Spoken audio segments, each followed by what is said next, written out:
Advocate Saiful Islam আলিফের হত্যাকারী যারাই হোক না কেন তাদের ছাড় দেওয়া হবে না বলে জানিয়েছেন ধর্ম মন্ত্রণালয়ের উপদেষ্টা আফম খালিদ হোসাইন। চট্টগ্রামে লোহাগড়ার কবর জিয়ারত শেষে সাংবাদিকদের প্রশ্নের জবাবে তিনি একথা বলেন। এই সময় অপরাধীদের শনাক্ত করে দৃষ্টান্তমূলক শাস্তি নিশ্চিত করা হবে বলে জানিয়ে গুজব থেকে সবাইকে সজাগ থাকার আহ্বান জানান তিনি।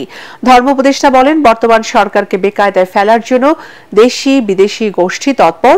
পরে নিহত সাইফুল ইসলামের পরিবারের সদস্যদের হাতে আর্থিক সহায়তার চেক তুলে দেন ধর্ম উপদেষ্টা।